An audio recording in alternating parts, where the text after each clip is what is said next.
Olá, eu sou Joyce Maffezoli. A necessidade é a mãe da invenção. Com as águas subterrâneas da região semiárida oferecendo desafios para o agro, a Embrapa traz uma solução inovadora e até mesmo usando o sal. Por isso o nome água salobra ou salina a seu favor. Assista agora a Força do Agro com Joyce Maffezoli. Tadeu Vinhas Voltolini é pesquisador da Embrapa Semiárido. Seja muito bem-vindo, Tadeu. Olá, Joyce. Obrigado pelo convite. Uma satisfação estar participando aqui do programa. O semiárido é uma região com 70% das águas subterrâneas salobra ou salina, impróprias para o agro. Isso até a Embrapa desenvolver uma forma inteligente e econômica de trabalhar com o sal a seu favor. Tadeu, por que a maior parte das águas subterrâneas são salobras ou salinas? Isso mesmo, uma porção considerável, do semiárido vai apresentar essa característica. E um ponto relevante nisso é a formação geológica, chamada de cristalino, que são rochas, e uma das características dessas rochas é a composição em termos de sais. Elas vão apresentar fendas e fraturas, e a água vai ficar armazenada nesses locais, formando uma espécie de bolsa. E ao longo do tempo, com a presença ali da água, a dissolução desses sais que vai se incorporando na água, elevando a salinidade. Há também o processo de evaporação.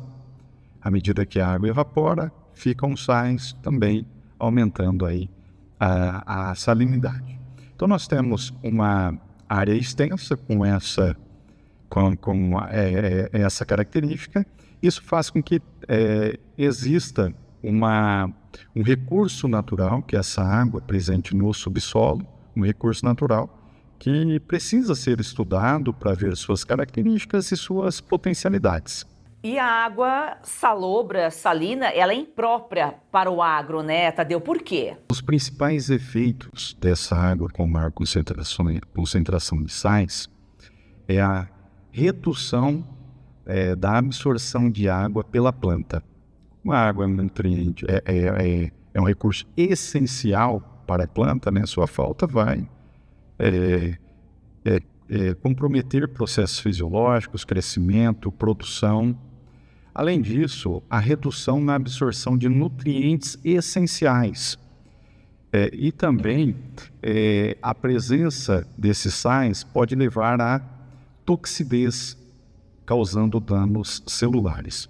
No solo, essa salinidade pode diminuir a capacidade de infiltração de água e também reduzir a capacidade de retenção dessa água. Enquanto nos animais, pode diminuir o consumo de alimentos, e nós sabemos que o consumo ele é importante para o desempenho, a produção de carne, a produção de leite, e também pode levar à desidratação. Então são aspectos fundamentais, planta, solo, animal, e daí essa importância dos estudos nessa temática da agricultura biossalina, no sentido de minimizar esses possíveis danos. A dessalinização, a gente sabe, a dessalinização convencional é cara. Qual foi a solução da Embrapa? Ainda está em desenvolvimento, vocês estão estudando, mas que solução vocês estão trabalhando? A dessalinização tem realmente um custo elevado.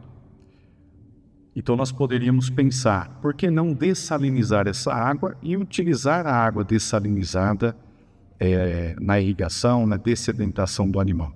Ocorre que no processo de dessalinização há também a geração de um rejeito, uma salmoura ainda mais concentrada do que a água que foi originada. Então isso faz com que tenhamos a necessidade também de lidar com esse rejeito. Uma política pública, que foi o programa Água Doce, teve como objetivo instalar dessalinizadores para aumentar o aporte de água doce para a dessedentação humana em comunidades rurais Nesse programa havia então a dessalinização, gerando essa água. Em paralelo, havia a geração do rejeito. Esse rejeito era então direcionado a tanques escavados para a criação de peixes, de tilápias, e com a necessidade de renovação dessa água do tanque, né, essa água que saía diariamente era encaminhada para a irrigação da ervaçal. A ervaçal, por sua vez, aí a triplex mulária, né, conhecida como ervaçal, ela era utilizada como feno ou como silagem para os animais destas mesmas comunidades. Então, essa é uma forma de lidar com esse rejeito. Isso é agricultura biossalina. Mas outros estudos com a agricultura biossalina, outros direcionamentos desses estudos, foi utilizar já a própria água do poço na irrigação dessas plantas. A água de poço com uma concentração de sais menor do que, por exemplo, esse rejeito da dessalinização. Então, aí fazendo essa ligação direta, né, essa irrigação já para essas áreas de cultivo. Então, essa foi uma das estratégias adotadas também nesses estudos. E voltando principalmente para a produção de forragem, uma vez que são os rebanhos de caprinos, ovinos, bovinos, são numerosos. Há um desafio de geração de alimentos para esses animais. Então, direcionou-se para a produção de forragem visando a alimentação desses animais das comunidades.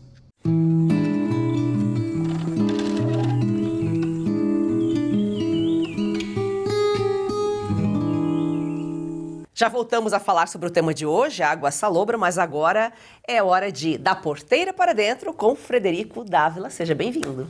Obrigado a você que toda terça está aqui conosco, conhecendo a realidade do produtor rural da porteira para dentro. Recuperação judicial no agronegócio tem crescido aí. A gente tem acompanhado várias notícias, né, em relação a 2023, 2024 cresceu muito, né, Frederico? Isso aí é o quê? É reflexo das dificuldades enfrentadas pelo produtor rural, né? Joyce, muito preocupante essa situação, porque, por um lado, você tem a recuperação judicial, que ela é real mesmo, a pessoa tem a necessidade, a empresa tem a necessidade de recorrer à recuperação judicial, e por outro lado tem pessoas e agricultores e empresas que estão fazendo isso de má fé, né? Então estão querendo fazer um financiamento a custo baixo através do mecanismo da recuperação judicial. O que acontece? O custo do crédito encarece para todo mundo, o que é um erro no Brasil, né? A gente comparar nos Estados Unidos, por exemplo, o crédito ele é específico para a Joyce, para o Frederico, para o João, para o José, de acordo com o histórico de crédito dele. Então você tem uma taxa de juros diferenciada de um outro colega, de um outro produtor, de acordo com a sua realidade, com a sua individualidade de crédito. E aqui no Brasil não. Você acaba pagando pelo problema dos outros e os outros acabam pagando pelos seus problemas.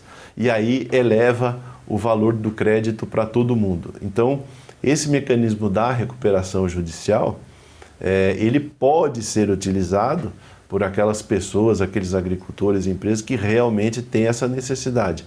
Por outro lado, a gente enxerga aí muitos casos que a pessoa não está numa situação periclitante que demande uma RJ, e ela entra justamente para não pagar os custos abusivos que nós sabemos que tem no Brasil hoje, para financiar aquilo que ela tem de dívida. O bom paga pelo ruim. E é bom esse modelo dos Estados Unidos, que deveria ser implantado aqui, porque aqui sempre tem aquele jeitinho brasileiro, né? Então o oportunista tira vantagem sobre uma situação do setor, e quem realmente passa pelo processo, precisa passar, acaba se complicando. Vamos só explicar um pouquinho o que é a recuperação judicial. É um processo legal, né? E talvez por isso que tem tantos oportunistas aí tirando vantagem.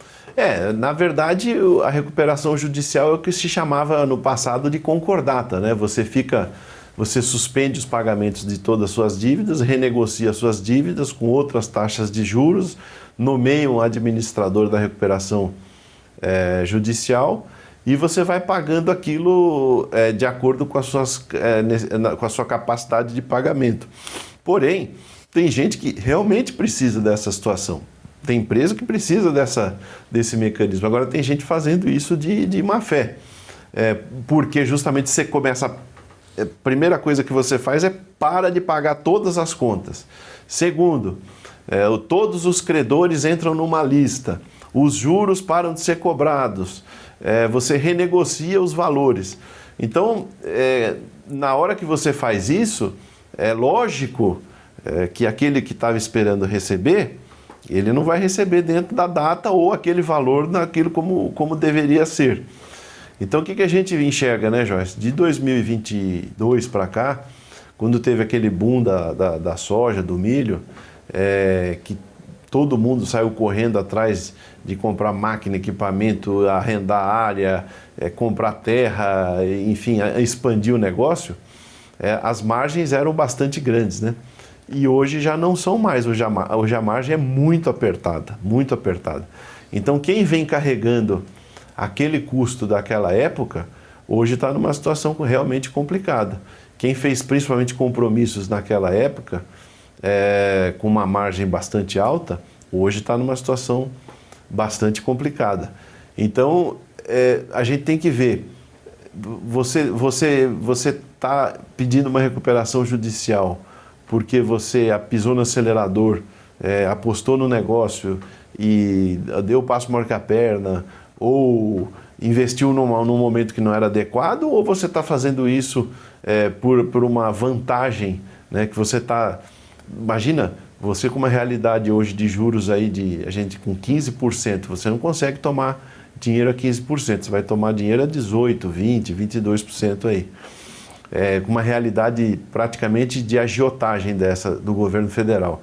Você vai parar de pagar aqueles seus compromissos, vai parar de pagar essas taxas de juro que estão correndo em revendas, em cooperativas ou até em bancos, e aí vai entrar todo mundo numa fila que vai começar a receber, e aí, se eu não me engano, são 2 anos que você tem aí para fazer montar a recuperação judicial, nomear o administrador da recuperação judicial, e às vezes ela se estende por 5 anos, por 8 anos, porque eles fazem, Joyce, a conta de acordo com a capacidade de pagamento do produtor ou da empresa. Então tem vezes que é possível, né, fazer em 2 anos, em 3 anos, mas tem vezes que vai 10 anos, 8 anos. Então aí você já vê uma fila de gente que ficou no prejuízo, né? Então é uma situação bastante complicada.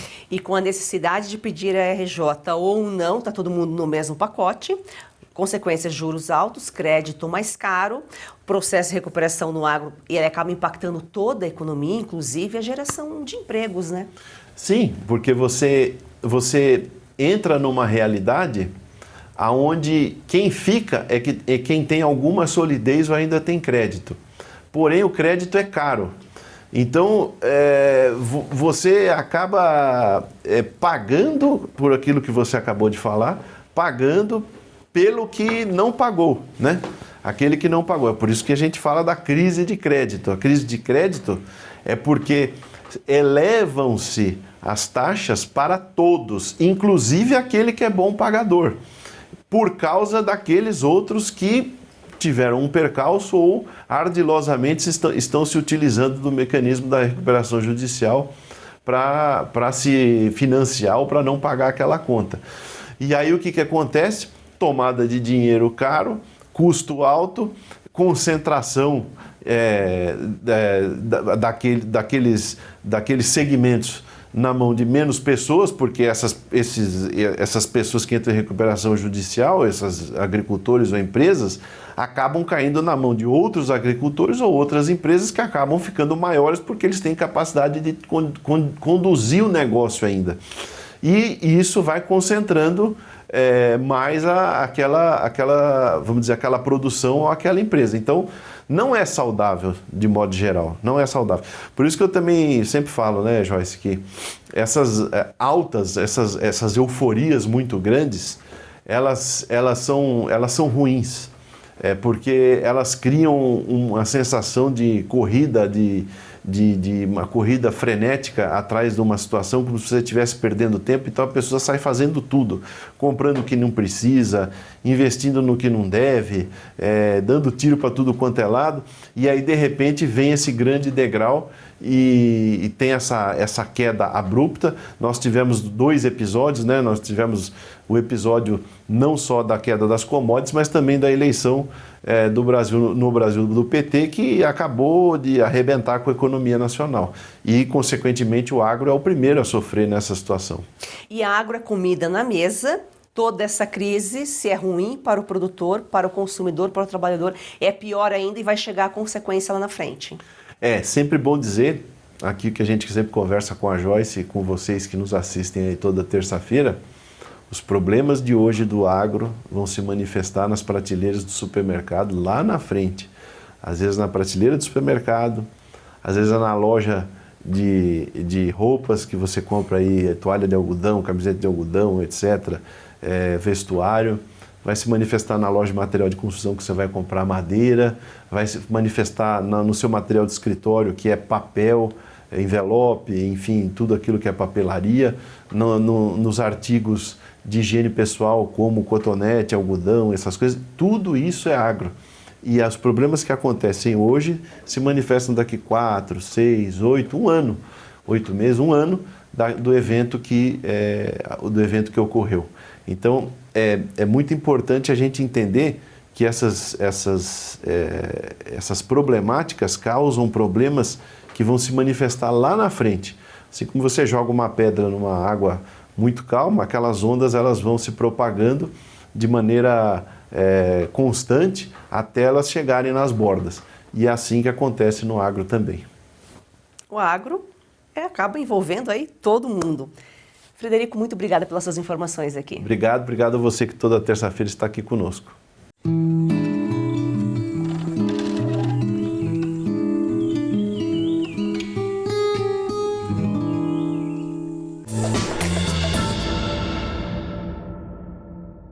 O ano de 2026 tem tudo para mudar os rumos do Brasil. E a chave para o país seguir o rumo que a sociedade livre deseja é a informação.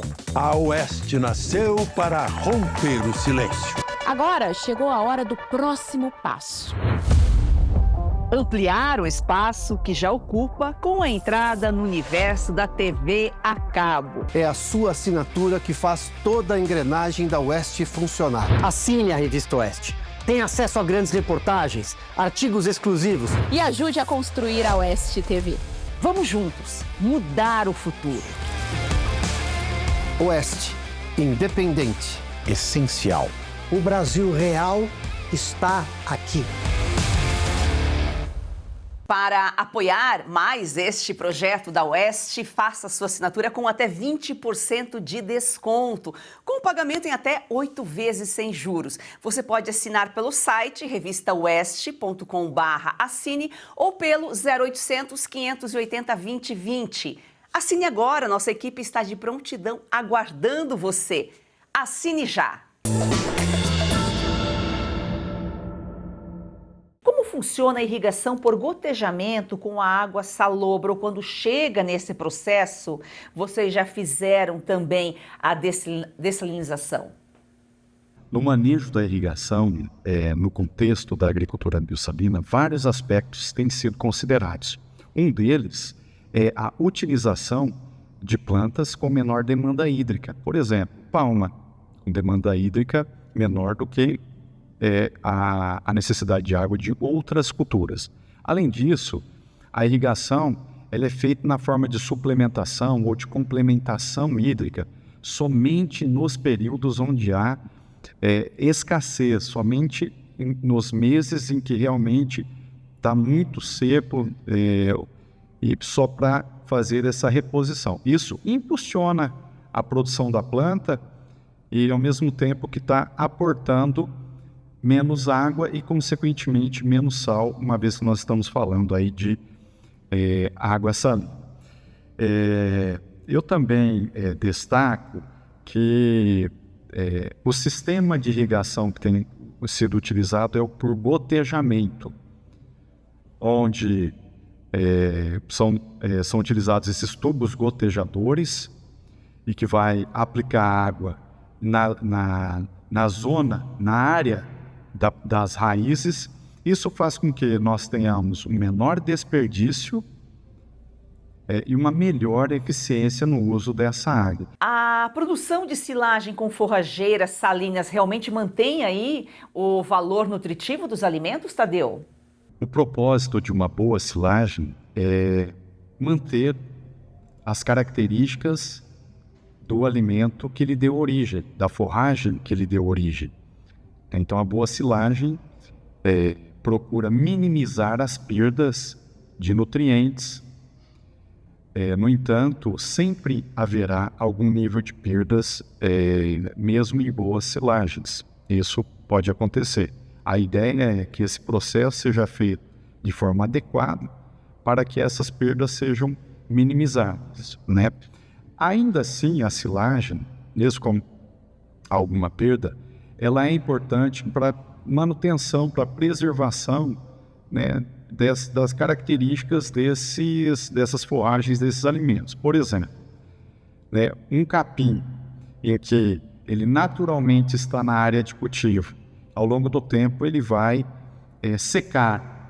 Isso é uma perda de valor nutritivo. Nessa condição em que ele passou de verde para seco e avançou no seu estágio de maturidade, ele está agregando fibra, ele está perdendo digestibilidade, ele está diminuindo seus teores de proteína, e a silagem é a realização da colheita e da conservação no período em que esse material estava verde, com o seu valor nutritivo melhor. E essas características, elas estão no material forrageiro, né, que vai ser oferecido para os animais aí na forma de silagem. Você está cansado de tomar 10, 15, até 20 comprimidos por dia e mesmo assim as dores não vão embora?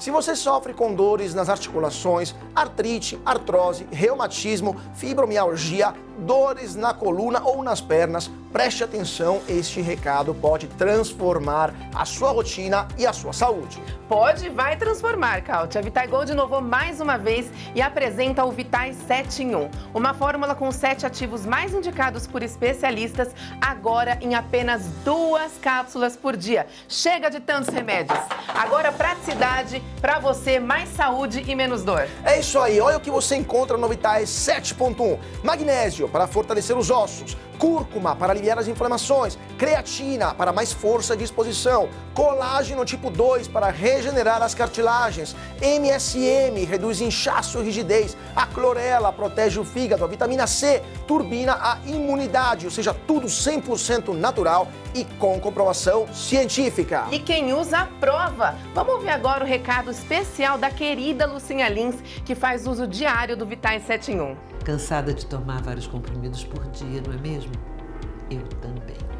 Por isso a Vitagold tem agora o Vitais 7.1. São os 7 principais ativos para cuidar da sua saúde e ajudar você que sofre com dores nas articulações, artrite, artrose, reumatismo, fibromialgia. A Vitagold desenvolveu um creme de massagem e vai mandar aí para você de presente. Lucinha falou tudo. O Vitais 7 em 1 mudou a vida dela e agora pode mudar a sua. Ligue agora para o 0800 291 2200 e aproveita a oferta exclusiva. 70% de desconto para os 100 primeiros. Tem que ligar agora, porque além dos 70%, você vai levar de presente o nosso relógio inteligente e ainda o nosso gel Santa Maria, creme para dores localizadas. As técnicas são acessíveis para o pequeno produtor, mesmo que esteja em fase de desenvolvimento, de estudo? Será acessível para o pequeno? Sim, são acessíveis. Na verdade, elas são pensadas para atender ao produtor, né, típico da região, que são pequenos estabelecimentos rurais, né? São pequenas áreas, e as técnicas que estamos falando são técnicas como a conservação desses alimentos na forma de silagem. Nós estamos falando em adubação orgânica com aplicação de esterco. Nós estamos falando em utilização desta água somente nos períodos críticos, nos períodos necessários. Nós estamos falando em aplicação dessa água de forma mais eficiente, por exemplo, com o uso de gotejamento. E também estamos falando em monitoramento de água, monitoramento do solo, a fim de estar entendendo, né, como que a dinâmica, o que está acontecendo com, né, esse manejo em agricultura biossalina na área, tanto na água que será utilizada, como o solo que vem recebendo isso, e também nas culturas que estão sendo utilizadas, né? Tadeu, qual a importância do uso de adubação orgânica nesse processo? As respostas ao uso da adubação orgânica é fundamental, é essencial no contexto da agricultura biossalina, uma vez que ela melhora a estrutura do solo, ela aumenta a capacidade de retenção de água, ela está fornecendo nutrientes. E nas experiências com palma, por exemplo, a utilização dessa adubação orgânica, isso na forma de esterco curtido, ela potencializou a produção. Então a produção sem essa adubação orgânica, ela foi muito inferior do que com o aporte de adubação orgânica. Então até 30 toneladas por hectare foram estudados com respostas positivas, e aí vai depender, né, da disponibilidade desse material para ser utilizado. As respostas com a adubação orgânica, a utilização dessa ferramenta é essencial. O que falta para essas técnicas serem implementadas aí em todo o semiárido? Um ponto importante, apesar, né, de já haver esse conjunto de resultados, são resultados importantes, é também importante que se aumente o volume de resultados, informações e conhecimentos científicos que possa dar suporte, né, ao entendimento, à compreensão desses sistemas e fundamentar, por exemplo, a geração de práticas e processos agropecuários e também de políticas públicas. É fundamental que mais equipes possam estar atuando também nessa temática, ampliando, né, os ambientes a serem observados, as culturas, né, e as respostas obtidas, além da necessidade de estudos de maior duração, né? Nesse contexto é importante estudos de maior tempo para entender ao longo de vários anos como o que está acontecendo. Então, em nossa condição, nós consideramos que são pesquisas ainda em andamento, né, no propósito de buscar, de proporcionar mais resultados para dar suporte, né, ao desenvolvimento dessas práticas. Mas a gente sabe, por ser uma fonte em abundância, que ela é utilizada.